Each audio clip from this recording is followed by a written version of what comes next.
I want to take that and create some very quick digital icons and assets with it. So I'm just going to bring it in here, and I want to be able to find some really good color combinations with this. So I'm going to duplicate this a couple of different times, and this is another great color combo exploration, is developing different kind of icons that we can have in different colors. I'm going to take this base color, and I'm just going to start to find combinations of these. So just taking a sample to see what works. I'm going to try orange. And let's see if we can't do maybe some of the lighter salmon color. That has a nice look to it, instead of just doing a stark white.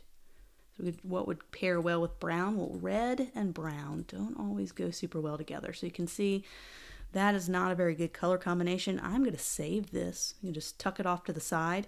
That could be great for our brand guidelines manual when we talk about color combinations not to do. We can have a couple of examples of ones that we found that did not work really well. So save the ones that don't work so that you can use those. So let's see if we can't use it in the same family, a lighter one.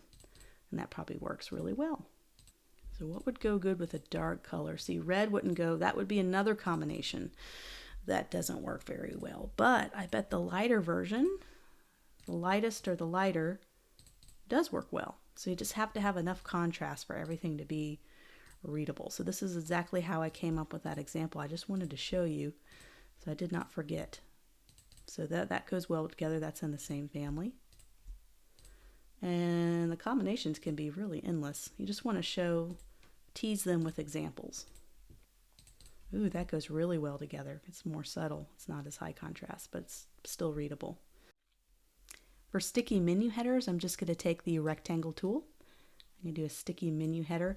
I'm going to round just the top left and the top right to do the bevel of the phone. Just doing the top left and top right. I could create a very quick hamburger menu by doing the rectangle tool. And I'm just going to do 3 rectangles, and I'm going to round each one. And also going to do a circle to complement. It's just that little hamburger menus you see in mobile websites. And you can also find a PNG for free online too, if that's quicker for you. Put a little more distance between them and do a vertical distribute center align option. And then now I know the spacing between all those is equal. So there was a very quick hamburger menu icon. We have our responsive logo we can just take right here and bring in. And we could take our typography from our typography system, which is right up here. We can take one of these Montserrat mediums and bring it in. It just has like a quick little menu or order now or place order, whatever you think would best apply for a sticky header for a mobile website. And what you're showing is that this brand can expand to digital projects. The colors and the typography and the icon can handle it. So I'm just going to do the primary hues for this. And that's how I kind of came up with this. So I also did explore the typography only logo as an option too, so that people can get some brand recognition with the company name. I thought that was important too.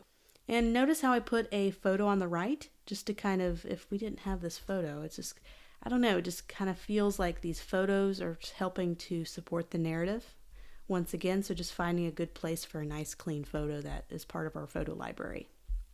And lastly, we want to be able to end every presentation to a client with a call to action, a now what, a so what kind of phrase. So in this case, there is still so much more to discover.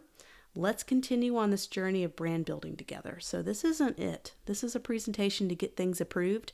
But once it's approved, there's going to be so many things we can do for them. They're going to need a website. They're going to need, if they do any kind of delivery stuff, they're going to need way more than what we've done so far. So we want to support them moving forward. We want to get all the jobs. We want to handle everything for them. So we're selling ourselves that way with this presentation. There is a call to action. Let's continue on this journey together. And I do not recommend doing what I have here. This is not my signature. This is something quick. This is a script typeface that I use, Cordato. But please handwrite your signature, take a picture of it, and try to make it a transparent PNG and bring in your own signature. Please do that. I love signatures because it's very custom. It's very personal. I couldn't find my signature, so I just used this quickly, but try to use handwritten script if you can. And you can even start to show off different combinations of brand assets. So in this case, this was just an experiment of me playing with circles. And I just did the circle of the sushi club, and I went up to object, path, offset path. And I just did an offset path over and over to create kind of an equal expansion of the circle, and also adapted the color palette to it. This isn't anything final, it's just an exploration of other ways we can expand the idea of the circle. And it could be something that could end up being a texture or an additional brand asset that they can have access to. And same thing for this pattern. So I wanted to kind of show you how I did this pattern really quickly, just one more detour. This is a great way to explore additional brand assets, to create textures and patterns out of the very simple ideas and concepts that you developed so far. So one idea and concept is the shape of the Mackie roll. It's also in our logo. It's just a simple circle. We've also put our brand voice and brand language stuff in there. So what if we experimented with a pattern that kind of did repeat circle shapes, just to see if we can't have something fun for the background. And this could be squares, it could be any other kind of geometric asset, it could be something from the logo that you repeat over and over, it could be custom little illustrations that are made in a texture or a pattern, like in this example. These are all different ways to kind of help you develop those extra brand assets. So in this case, I'm just going to put the grid on. And I'm also going to make sure I have snap to grid because I'm using geometric shapes. So in this case, I'm just going to go to view, snap to grid. So everything's going to snap to that grid. So I'm just going to make a pattern that I can repeat. So I'm going to take a simple circle. This is kind of our idea here. I'm going to make it a fill. And let's make it a different color here. Let's make it our red color. So I just need to borrow it. I just need to borrow our red color. Let's do the lightest one for right now. And what are some other ways we can make circle shapes? We can do a stroke, and we could take our stroke, panel, and we can make it go on the inside of the stroke and make it a little bit bigger. We can even go up to path and outline that stroke, so now it's just a solid shape. We can duplicate that and continue to take our shapes and make additional shapes. So in this case, I'm taking a square and slicing this. And I go over some of this, and I have a design trends lesson that goes over how popular these geometric patterns and posters are. And this is kind of something that we do. And then you can duplicate that, turn it on its side.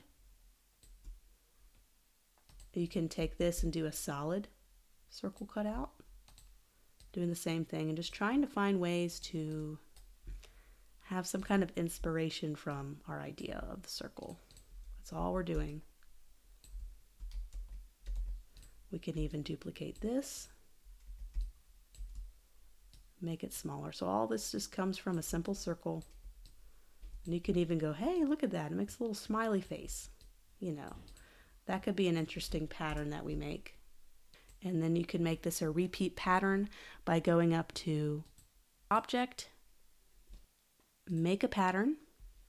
And once we do this, we can put spacing here between the different elements to easily create kind of a repeat pattern.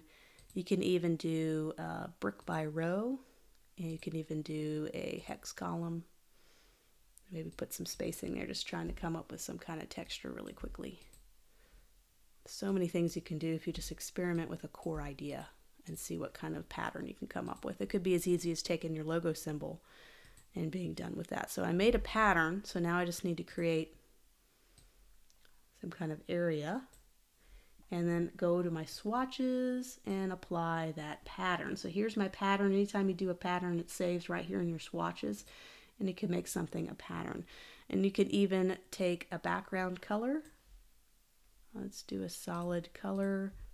We have our color palette here, and let's sample a darker background color so that kind of pops up. That's kind of silly with a smile. I don't know if that's too silly for our brand, but just kind of showing you kind of the process of crafting something like a background texture. And I love studying examples of brand assets that other people have done, especially when it comes to custom illustrations. People have so much talent for that. If you have a talent for illustration, this is where it can really come in handy. You can see these really neat applications of brand backgrounds and textures. It could even be textures that you take with your own phone, ones that you find on the internet.